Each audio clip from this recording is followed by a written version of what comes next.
আমি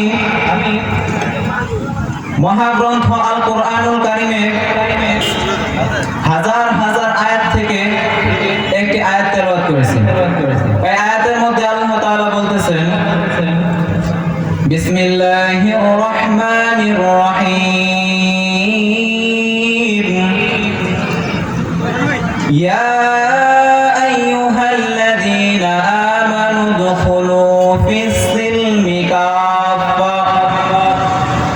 আল্লাহ পাক রব্বুল আলামিন কালামুল্লাহ শরীফের মধ্যে বলতেছেন, ইয়া আইয়ুহাল্লাযীনা আমানু, হে ঈমানদারগণ,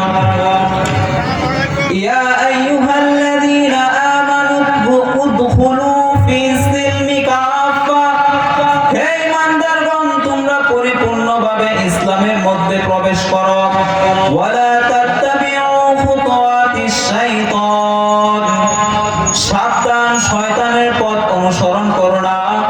ইন্নাহু লাকুম আদুউম মুবিন, নিশ্চয়ই শয়তান তোমাদের প্রকাশ্য শত্রু।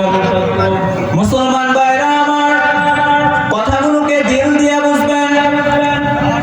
আজকে আল্লাহ তাআলা রব্বুল আলামিন কোরআনুল কারীমের মধ্যে বলতেছেন, কোরআনুল কারীমের মধ্যে আল্লাহ তাআলা ঈমানদার বান্দাদেরকে ডাইকা ডাইকা বলতেছেন, তোমরা শয়তানের পথ অনুসরণ করো না, কেননা শয়তান তোমাদের প্রকাশ্য শত্রু।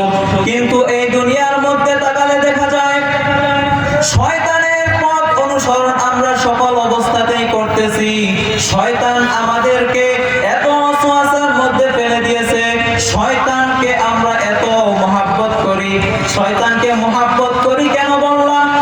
কেননা আল্লাহ পাক রব্বুল আলামিন আমাদেরকে 5 ওয়াক্ত নামাজ ফরজ করে দিয়েছেন, আমরা আল্লাহর আদেশকে মানি না, আমরা শয়তানের পথ অনুসরণ করি। আল্লাহ পাক রব্বুল আলামিন রাসূল সাল্লাল্লাহু আলাইহি ওয়াসাল্লামের মাধ্যমে বলে দিয়েছেন, হে লোক সকল, তোমরা সকলেই আল্লাহকে মহব্বত করো। আল্লাহকে মহব্বত করার মাপকাঠি হলো আমি রাসূলকে অনুসরণ করো। আজকে আমরা রাসূলকে অনুসরণ তো করি না।